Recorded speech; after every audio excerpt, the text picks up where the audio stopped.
Hello friends, তো আমি এখন স্নান করে চলে আসলাম। অনেক বেজেও গিয়েছে, প্রায় 2টো। তো আজকে বলেছে রামকাকার বাড়ি আইবুড়ো ভাত খেতে, অর্থাৎ বৃষ্টি বোনদে বাড়ি। তো এটা আমার 7 নাম্বার আইবুড়ো ভাত খাওয়া হবে। এত খেয়ে আমার তো আর একটুকুও ভালো লাগছে না। তখন মনে হতো যে যত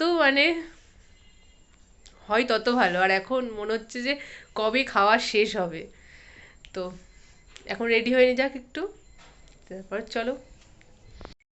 তো বাড়ির মধ্যে যেহেতু আর সাজলাম না, সিম্পলির মধ্যে, তো চলো যাওয়া যাক। আর হাতে গোনা 1 সপ্তাহ বাকি, তাই এখন প্যান্ডেল করা স্টার্ট হয়ে গেছে। আজকে 15টা জন এসেছে, তারা সবাই মিলে বাঁশ বাজছে। তো দেখতে পাচ্ছ এই যে এখানে বাঁশের প্যান্ডেল শেষ, আর এদিকে কাকার বাড়িও। তো ঢুকে পড়লাম এখন বৃষ্টি বন্দে বাড়ি। ওরে এ কি আয়োজন করেছে, চলো তোমাদের সাথে শেয়ার করে নিই।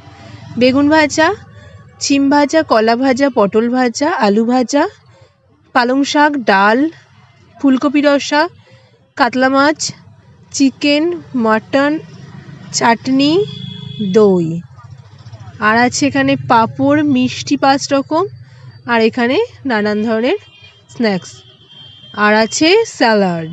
এত কিছু করেছে। তো এখন আমি খাওয়া দাওয়াও স্টার্ট করে দিয়েছি। আর আমার সঙ্গে আজকে হেল্পার বুনু থাকবে, বৃষ্টি বোন। ওকে আর দিয়েই আজকে খাওয়াবো যেগুলো আমি খেতে না পারবো। তো খাওয়া দাওয়া কমপ্লিট, এখন যাব বাড়িতে। এই যে আমার গিফট, দেখাও। তো এইভাবেই আইবুড়ো ভাত খাওয়াটা আজকে শেষ হলো। তো আজকের মতো এখানে এই ব্লগটা এড করছি। ভালো লাগলে লাইক কমেন্ট সাবস্ক্রাইব করে দিও।